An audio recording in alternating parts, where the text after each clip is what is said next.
اعوذ باللہ من الشیطان اللعین الرجیم بسم اللہ الرحمن الرحیم الحمد للہ رب العالمین الصلاۃ والسلام علی سیدنا و نبینا و طبیب نفوسنا ابی القاسم محمد وعلی آلہ الطیبین الطاہرین المعصومین الذین اذهب اللہ عنہم الرجس وطہرہم تطہیرا واللعن الدائم على أعدائهم أجمعين أما بعد فأعوذ بالله من الشيطان اللعين الرجيم بسم الله الرحمن الرحيم أم يحسدون الناس على ما آتاهم الله من فضله فقد آتينا آل إبراهيم الكتاب والحكمة وآتيناهم ملكا عظيما صدق اللہ مولانا العظیم وصدق رسولنا الکریم ونحن علی ذلک من الشاہدین والشاکرین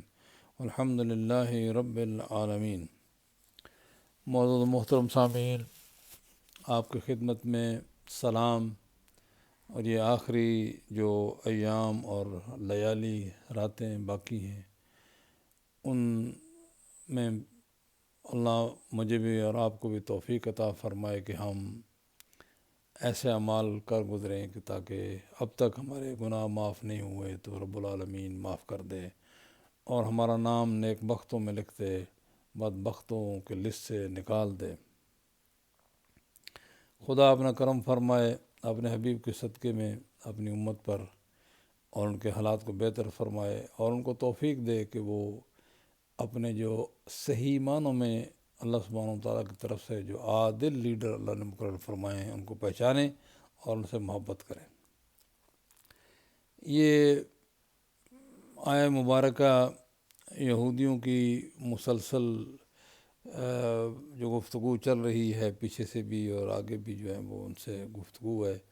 یعنی آیہ نمبر 47 میں تھا کہ یا ایھا الذین اوتوا الکتاب آمنوا، اے وہ لوگوں جن کو کتاب دی گئی ہے ایمان لے آؤ، بما انزلنا، جو ہم نے نازل کیا ہے، مصدقا لما معکم من قبل ان نطمس وجوہا فنردها علی ادبارها ونلعنهم کما لعنا اصحاب السبت وکان امر اللہ مفعولا، کہ جو ہم نے نازل کیا ہے اور اس کی تصدیق بھی کرتا ہے، یہ تمہارے پاس ہے، اس سے پہلے کہ تمہیں کوئی سزا دی جائے، تمہارے چہرے جو ہیں وہ چہروں کو جو ہے وہ تباہ و برباد کر دیا جائے، یعنی تمہیں تباہ و برباد کر دیا جائے، یا ان کو جو ہے تمہارے پیچھے کی طرف موڑ دیا جائے، یا ہم اس طرح لعنت کریں جس طرح اصحاب سبت پہ لعنت کی تھی۔ اس آیہ مبارک میں اور دیگر آیات میں قرآن مجید نے تمام اہل کتاب کو دعوت دی ہے کہ اس قرآن پہ ایمان لے آؤ۔ جب تک قرآن نازل ہو رہا تھا ان سے باتیں ہو رہی تھیں، ان کو سمجھایا جا رہا تھا، جب قرآن اس وقت بھی قرآن نے دعوت دی۔ اب صرف اتنا ہے کہ وہ ان کو اہل کتاب کنسیڈر کر کے کچھ احکامات فقہ میں ہیں کہ ان سے جو ہیں وہ اگر وہ شراب نہ پئیں، سور نہ کھائیں تو چلیں، کھانا پینا میل جول جو ہے وہ رکھا جا سکتا ہے، پھر بھی ان کے ہاں کچھ نہ کچھ۔ لیکن حقیقت یہ ہے کہ اب ان کے لیے آخرت میں کوئی گنجائش نہیں ہے، اس لیے کہ قرآن آنے کے بعد ان کی کتابیں کینسل ہو گئی ہیں، منسوخ ہو گئی ہیں، اور ان کو قرآن جگہ جگہ دعوت دیتا ہے کہ آؤ اس پر ایمان لے آؤ، جو پہلی کتابوں کو تصدیق کرتا ہے، لیکن اب جو ہیں وہ قرآن آ گیا ہے، لہذا پہلی کتابوں کو چھوڑ کر قرآن پر عمل کرو۔ لہذا وہ لوگ جو سوچتے ہیں کہ نہیں، اگر کوئی بھی ہیں اہل کتاب، اگر وہ نیک اعمال کریں تو ان کو اجر ملے گا، یہ سوچ جو ہے صحیح نہیں ہے، جس کو کہتے ہیں کہ یہ جو ہے نا وہ پلورلسٹ جو کہتے ہیں اپنے آپ کو، کہ بھی ہم جو ہیں وہ سب کو جو ہے وہ ٹھیک سمجھتے ہیں، یہ ان کی سوچ غلط ہے۔ اس لیے کہ قرآن مجید نے یہ فرمایا ہے، رب العالمین آؤ قرآن پہ ایمان لے آؤ۔ اب نہیں لائے کوئی بھی ہو تو وہ نقصان میں اور خسارے میں۔ دنیا میں تو یہ احکامات چلو اہل کتاب ہونے کی حیثیت سے کچھ ان کے ساتھ ڈیلنگ جو ہے اس کی دوسروں کی نسبت میں بہتر طریقے سے، وہ بھی اس لیے ہے کہ تاکہ ان کو سمجھایا جا سکے. لیکن آخرت کا معاملہ وہ صرف اور صرف اس قرآن پر ایمان لانے سے ہے اور پیغمبر آخر پر ایمان لانے سے ہے اور دیگر پیغمبر کے جو فرامین ہیں ان کو من و ان ماننے سے ہے. کوئی یعنی ایک ہوتا ہے ماننا، وہ ضروری ہے، اور پھر کچھ عمل میں کمی آ جائے تو سبحانہ تعالیٰ انسان ایک وقت آتا ہے کہ وہ اس میں بھی ٹھیک ہو جاتا ہے. تو لہذا یہ آیت جو ہے مکمل ان لوگوں کی جو آج کل یہاں بھی اور مختلف جگہوں پہ جو ہیں وہ سب ٹھیک ہیں جی، اعمال اچھے ہونے چاہیے. اعمال اچھے ہونے اچھی بات ہے، لیکن ان کا اثر قیامت تک تب جائے گا جب پیغمبر پر ایمان لے آئیں گے اور قرآن پر ایمان لے آئیں گے. نہیں تو یہ کلمہ پڑھنے کا فائدہ ہی نہیں. کلمے کا فائدہ تبھی ملتا ہے، مطلب ہے کہ جب اس کی اہمیت یہی ہو کہ اب پچھلے ساری شریعتیں منسوخ. ہاں ہم مانتے ہیں کہ ساری کتابیں صحیح تھیں اور سچی تھیں، ہم مانتے ہیں کہ سارے نبی اور رسول صحیح تھے اور سچے تھے، لیکن اب یہ کہنا ہے کہ ہم انہی کو فالو کریں گے، حضرت موسیٰ کو فالو کریں گے، حضرت عیسیٰ کو فالو کریں گے، اب جو ہیں ان کے لیے کوئی گنجائش نہیں ہے. دنیا میں ٹھیک ہے، اس کے بھی ان اجر ان کو دنیا میں مل جاتا ہے جو اچھے کام کرتے ہیں، لیکن آخرت میں کوئی ان کا حصہ نہیں ہے. اسی طرح جو ہے پھر اس کے بعد فرمایا کہ یعنی وہ کل بھی اس پہ لمبی گفتگو ہے کہ اللہ شرک کو معاف ان اللہ لا یغفر ان یشرک بہ ویغفر ما دون ذلک لمن یشاء. اللہ شرک معاف نہیں کرے گا، اس کے علاوہ جس کے لیے چاہے گا معاف کر دے گا. یہ بھی ان کی طرف بھی اشارہ ہے کہ تم تو شرک کرتے ہو. حضرت عیسیٰ کو ابن اللہ کہتے ہو، اپنے آپ کو ابناء اللہ کہتے ہو، اللہ کے بیٹے، اور حضرت عزیر کو بھی تم ابن اللہ کہتے ہو. تو اس کے علاوہ بہت کچھ، 3 ایک میں 1 3 میں قرآن کا لا تقولوا ثلاثہ، یہ بات ثلاثہ کی نہ کرو. تو یہ تو قرآن مجید نے صرف جو ہے تو لوگوں کو، ان کو اہل کتاب کو متوجہ فرمایا. اور یہ نہیں ہے کہ یہ صرف ان کے لیے ہے. مسلمان کلمہ پڑھنے والا بھی اگر کوئی شرک کرے گا اپنے عقیدے میں اور اعمال میں تو وہ بھی اسی کیٹیگری میں آتا ہے.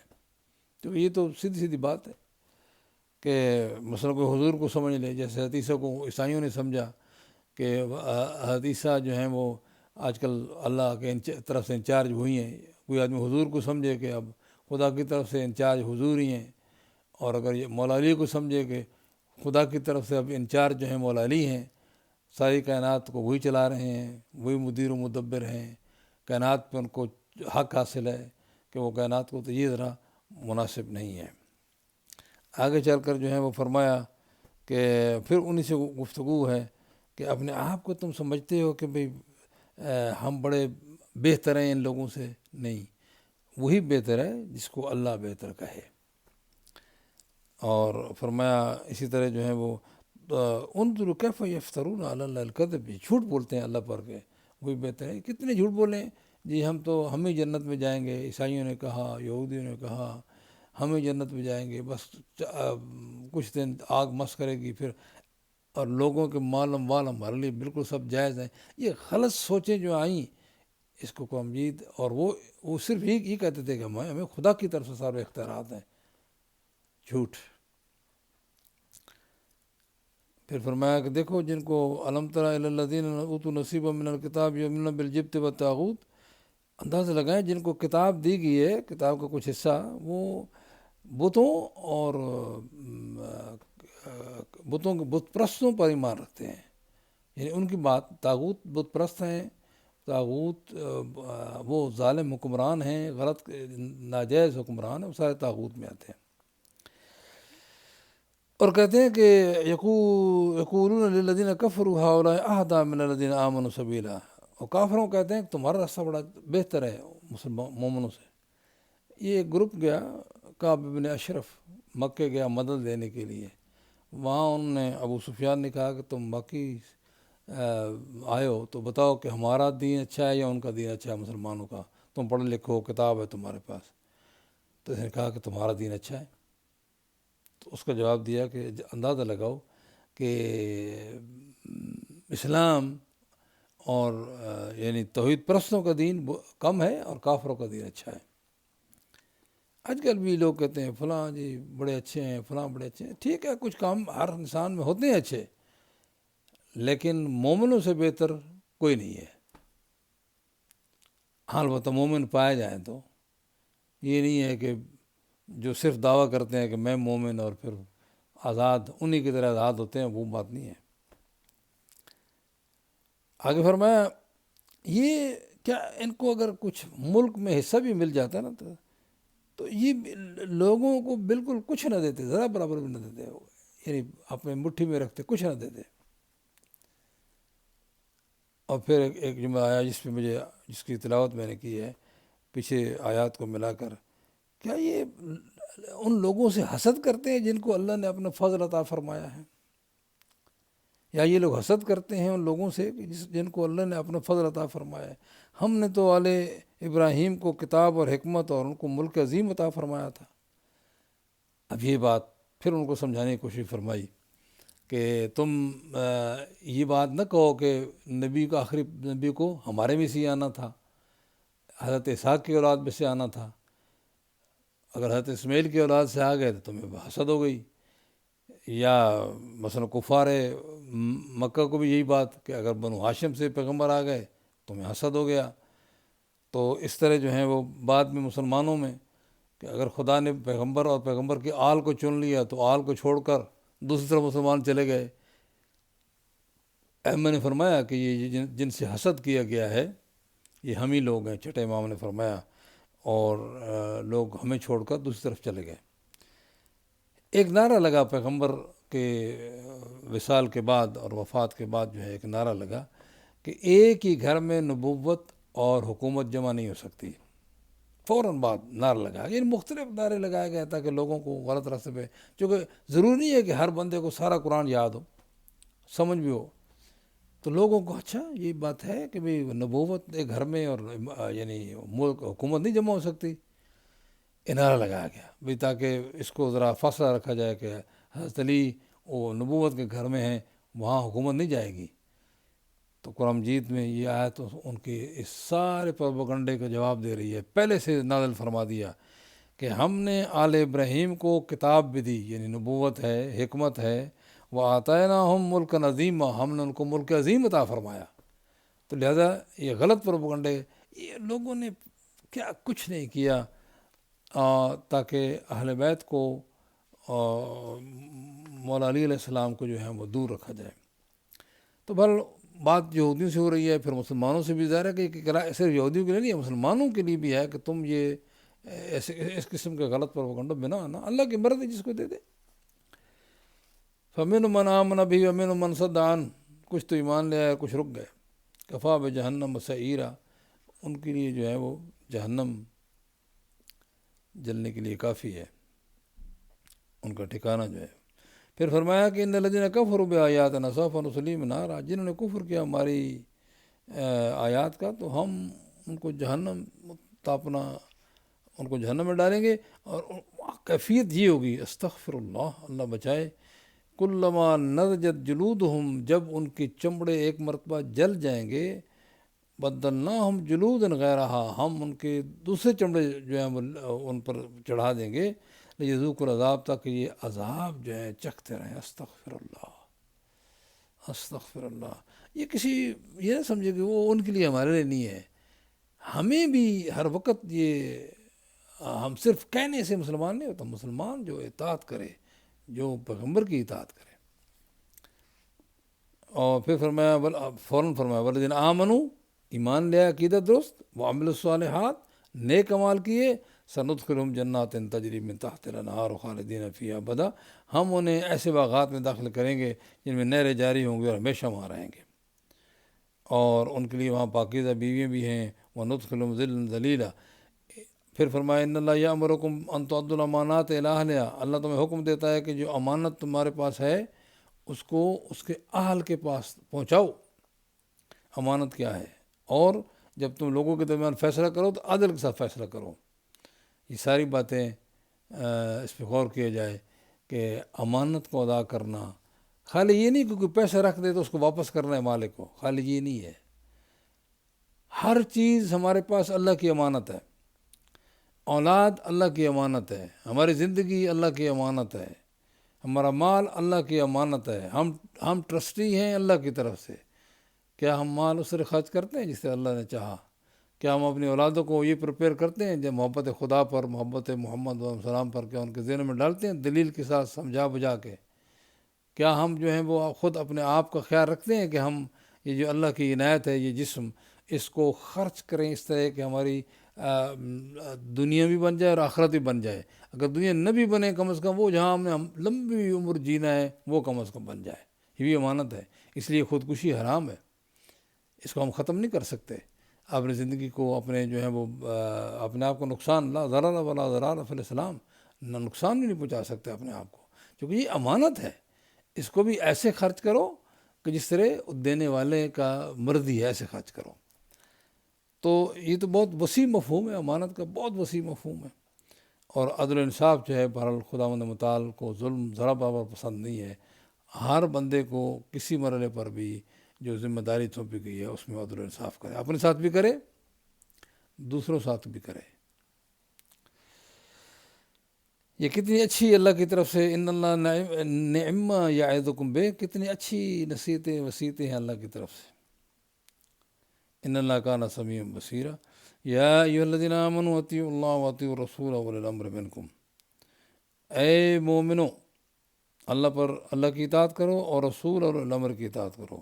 فإن تنازعتم فی شیء فردوہ الی اللہ والرسول ان کنتم تؤمنون باللہ والیوم الآخر۔ اگر تم کسی چیز کے بارے میں تنازع ہو جائے تو اللہ رسول کی طرف لٹاؤ، خود فیصلے نہ کرو۔ ذالک خیر و احسن تاویلا، یہ بہت اچھا ہے، اور تعویل و تعبیر کے لحاظ سے، تفسیر کے لحاظ سے یہ اچھا طریقہ ہے۔ عزیزان گرامی، قرآن کے پڑھنے والوں، قرآن پر ایمان رکھنے والوں، اس پہ ذرا ٹھہر کر سوچو کہ اللہ سبحانہ و تعالیٰ نے اپنی اطاعت کا حکم دیا ہے، اور اپنی اطاعت کے بارے میں دوسری آیت میں فرمایا کہ میری اطاعت کرنی ہے تو میرے رسول کی اطاعت کرو، اتباع کرو اور اطاعت کرو۔ من یطیع الرسول فقد اطاع اللہ، جو اللہ کے رسول کی اطاعت کرتا ہے وہ اللہ کی اطاعت کرتا ہے۔ ان کنتم تحبون اللہ فاتبعونی، اگر تم اللہ سے پیار کرتے ہو تو اس کا واحد طریقہ یہ ہے کہ میری اتباع کرو۔ پیغمبر سے کہا قل ان کنتم تحبون اللہ، اللہ کی اطاعت کرو مومنو، قبول یا اللہ۔ اور پھر فرمایا رسول اور اولو الامر کی اطاعت کرو، ایک حکم سے، ان دو مرتبہ نہیں فرمایا، ایک مرتبہ فرمایا تو اپنے لیے، اور ایک فرمایا رسول اور الامر کی طرف۔ عزیزان گرامی، جو قرآن پڑھتا ہے، آج بھی قرآن پڑھ رہا ہے، یہ قرآن کی آیت منسوخ تو نہیں ہوئی نا؟ آج بھی قرآن مجھے حکم دیتا ہے کہ میں اولی الامر کی اطاعت کروں اور پیغمبر کی اطاعت کروں۔ یہ اولی الامر ظاہر ہے کہ یہ پیغمبر کے علاوہ ہیں، پیغمبر کی اطاعت تو لازم ہو گئی، لوگ جانتے ہیں کہ اولی الامر یقیناً کوئی اور شخصیتیں ہیں۔ اب اس میں اگر مطلب یہ لیا جائے جیسے کہ عموماً لیا جاتا ہے جو تم میں سے حکمران ہیں، تو بتائیں آج تک جو حکمران آئے ہیں، بنو امیہ سے لے کر بنو عباس، آگے پھر عثمانیین، پھر آج کل جو حکمران ہیں، کچھ بادشاہ ہیں مسلمانوں کے اور کچھ جو ہیں وہ جس کو کہتے ہیں جمہوری طور پہ آئے ہیں، کیا ان کی اطاعت کوئی مولوی کوئی سمجھتا ہے کہ واجب ہے؟ ہاں، مکہ میں، سعودی عرب میں تمام مولوی جتنے جن کو کہتے ہیں امام کعبہ سارے، وہ سمجھتے ہیں کہ ان بادشاہوں کی حکومت، کیونکہ وہ بولیں تو مارے جائیں، تو وہ سمجھتے ہیں کہ ان کی اطاعت واجب ہے۔ لیکن دوسری جگہ تو بتائیں کہ کس کی اطاعت کریں؟ آج کون ہے؟ پہلے زمانے میں کیا تھا؟ دیکھیں، جو جھگڑے ہوئے ہیں مسلمان کمیونٹی میں، وہ اس اولی الامر کی میننگ کی وجہ سے۔ یزید اپنے آپ کو اولی الامر سمجھتا تھا، اس لیے کہ لوگوں نے بیعت کی، بلکہ یقین جانیں کہ اگر انسان غور کرے اور واقعی اسٹڈی کرے تو سب سے زیادہ جس کی بیعت ہوئی ہے سوائے امام حسین علیہ السلام کے اور ایک دو اور بندوں کے، اور امام کے ساتھ جو 72 ساتھی تھے، سب سے زیادہ جو بیعت ہوئی ہے وہ یزید کی ہوئی ہے۔ اور امام حسین علیہ السلام کے سامنے یہی بات رکھی جاتی تھی کہ آپ اولی الامر یزید کے خلاف کھڑے ہو گئے ہیں، لہذا آپ کا قتل جائز ہے۔ اس غلط تعبیر اور تفسیر کا نتیجہ یہ نکلا کہ لوگوں کے لیے فرزند رسول کو ذبح کرنا آسان ہو گیا۔ اس کا مطلب بڑا اہم پوائنٹ ہے اولی الامر پہ غور و فکر کرنا، ایسے اس کو جانے دینا کہ چلو جی ٹھیک ہے جو بھی ہوا چلتا ہے، ہم تو جو ہے وہ یہاں رہتے ہیں یا وہاں رہتے ہیں یا فلاں ہوتا ہے۔ لیکن خدا کا حکم ہے اطاعت کرو۔ اب تلاش کرنا پڑے گا اولی الامر کون ہے۔ بڑی علماء نے کبھی ادھر کبھی ادھر، جی یہ علماء ہیں۔ کون سا عالم ہے جی؟ دیوبندی، بریلوی، اہل حدیث، شیعہ؟ نہیں جی شیعہ کی تو بات سنتے نہیں۔ یہ کون سے عالم ہے؟ کوئی کسی نے کہا نہیں جی وہ امت ساری اکٹھی ہو جائے تو۔ کب امت اکٹھی ہوئی؟ کس بات پہ اکٹھی ہوئی؟ یہ سب ٹامک ٹوئیاں ماری علماء نے اور ادھر ادھر ہاتھ پاؤں مارے، لیکن کوئی مانا نہیں کر سکے۔ سیدھی سیدھی بات ہے، خود قرآن بھی کہہ رہا ہے، یہی آیت کہہ رہی ہے کہ رسول سے پوچھو۔ کیا صحابہ نے ان کی ذمہ داری نہیں بنتی تھی کہ رسول سے پوچھیں؟ کیا بعد میں جو محدثین ہیں ان کی ذمہ داری نہیں بنتی تھی کہ سوال کریں پیغمبر سے یہ اولی الامر کون ہے، کہ کس سے ان کی اطاعت کرنی ہے، یہ کون شخصیتیں ہیں، اور اگر ہم نے چننا ہے تو ہم نے کیسے چننا ہے، طریقہ کار کیا ہے، جو قرآن نے اطاعت واجب کر دی ہے۔ اور اگر کہو کہ جی اگر وہ شریعت پہ چلے تو بات مانو، نہیں تو پھر کون معیار کون ہے فیصلہ کرنے کا کہ شریعت پہ چل رہا ہے یا نہیں؟ کس قدر تضاد ہے کہ وہ ادھر حکم ہے کہ بھئی وہ اطاعت کرو، ادھر کہا جی کوئی وہ اطاعت جو ہے وہ ہم نے فیصلہ کرنا ہے لوگوں نے کہ وہ شریعت پہ چل رہا ہے یا نہیں چل رہا۔ بڑا تضاد ہے، اور اسی سے حرج مرج اور فتنہ و فساد بنے اور بنتے ہیں۔ لہذا حتماً آپ لوگوں کو کیسے اولی الامر کو لینا ہے پیغمبر کے بعد؟ الیکشن کے ذریعہ؟ پیغمبر نے کوئی تعلیم نہیں دی الیکشن کی۔ زندگی پیغمبر کی جتنی ایز اے پیغمبر زندہ رہے ان کی تھی اپوائنٹمنٹس تھیں۔ امبیسڈر خود اپوائنٹ کرتے تھے، مدینہ جاتے امام خود اپوائنٹ کر جاتے تھے، کمانڈر خود اپوائنٹ کرتے تھے۔ لوگوں کو سکھایا ہی نہیں کہ تم نے کیسے کسی کو الیکٹ کرنا ہے۔ تو کوئی آدمی کیسے کہہ سکتا ہے کہ بھئی جب پیغمبر نے سکھایا نہیں؟ بلکہ تو یہ تو بدعت حسنہ بن جائے گی یا سیئہ بن جائے گی جو بھی کہو، چونکہ پیغمبر نے نہیں سکھایا۔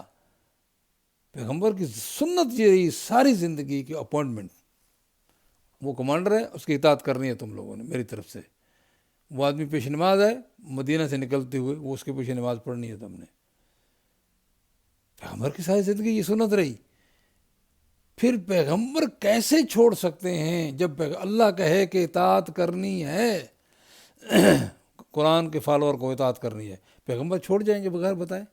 عزیزان گرامی، بہت بڑا الزام ہے اللہ جل شانہ کے اس پیغمبر پر کہ کہیں کہ بغیر بتائے، بغیر کوئی تعلیم دیے چلے گئے۔ وضو بتایا کیسے کرنا ہے، نماز پڑھنا بتائی کیسے کرنی ہے۔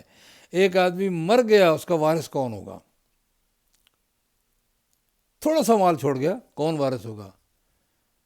قرضہ چھوڑ کے مر گیا، کون قرضہ ادا کرے گا؟ لاکھوں درود و سلام و محمد صلی اللہ علیہ وسلم رسول گرامی کی ذات پر اور ان کی آل پر، کہ جنہوں نے کسی مسئلے کو نہیں چھوڑا بغیر وضاحت کیے، جو قرآن نے حکم دیا کہ اطاعت کرنی ہے ہم نے۔ اب بتائیں پیغمبر نے کیا کیا پھر؟ لوگ اس بات کو سننا ہی نہیں چاہتے۔ ایک پروپیگنڈا چلا، ٹھیک ہے کسی بزرگ نے غلطی کی تو ضروری ہے ہم اس پہ جو آنکھیں بند کر کے چلتے جائیں۔ پیغمبر نے، ہم گواہی دیتے ہیں کہ پیغمبر نے لوگوں کو تعارف کرایا، کہیں جو ہے وہ چادر کے نیچے جمع کر کے یہ میرے اہل بیت ہیں، یہ میرے خاص ہیں۔ آیت مبالہ میں غدیر کے روز بڑے مجمع میں 1,24,000 صحابہ میں فرمایا من کنت مولا فاز علی مولا، اور پھر سب کو کہا کہ جاؤ علی کو سلام کرو علیہ السلام کو۔ ایک ٹینٹ لگایا کہ السلام علیکہ یا امیر المومنین۔ کافی لوگوں نے کہا علی مبارک ہو، آج آپ مومنوں کے امیر ہو گئے ہیں۔ بتائیں، اور ہمارے ہاں تو یہ ہے کہ یہ امیر المومنین کا لقب جو ہے یہ حضرت علی کے علاوہ دوسری کسی امام پر ہم اپلائی نہیں کرتے، صرف امیر المومنین کی ذات ہے، خصوصی لقب ہے یہ۔ لیکن دوسری طرف تو اس کو ہر یزید کو امیر المومنین لوگ کہنے لگے تھے۔ کیوں ہوا یہ غلطی ہوئی عزیزان گرامی؟ کوئی بات نہیں، اگر بزرگوں سے کوئی غلطی ہو گئی تو ہم کیوں اس پہ آنکھیں بند کر کے چلتے جائیں؟ اس آیت پہ سوچو۔ صرف ایک بات متوجہ کرنا چاہتا ہوں کہ اس میں اگر آپ سوچیں نا بغیر کنڈیشن کے، جس طرح انکنڈیشنلی رسول کی اطاعت کا حکم دیا اللہ نے، اسی طرح اولی الامر کی اطاعت کا حکم دیا ہے۔ کیوں؟ اولی الامر کو ہر صورت میں معصوم ہونا چاہیے، چونکہ کسی کی بھی انکنڈیشنل اللہ اطاعت کا حکم نہیں دیتا، چونکہ اللہ اس کی ذمہ داری اٹھاتا ہے۔ اب کون ہے وہ معصوم؟ جی اگر آپ غور کریں، تلاش کریں تو مل جائے گا وہ کون معصوم ہے جس کا دعویٰ ہے کہ میں ساری زندگی جیا، پیغمبر کے بعد بھی جیا، میں نے پیغمبر کی سنت کی لمحہ بھر بھی خلاف ورزی نہیں کی، درود و سلام ہو علی بن ابی طالب کی ذات پر۔ لیکن لوگوں نے خواہ پروپیگنڈوں اور سیاسی چکروں میں پڑھ کر علی کی بات ہی نہیں سنی، حتیٰ کہ علی علیہ السلام سے حدیث ہی لینا بھی چھوڑ دی۔ آپ بتائیں، گنے، میں ہمیشہ کہتا ہوں سیاست میں بیٹھ کر گنے کتنی حدیثیں لی ہیں علی بن ابی طالب سے؟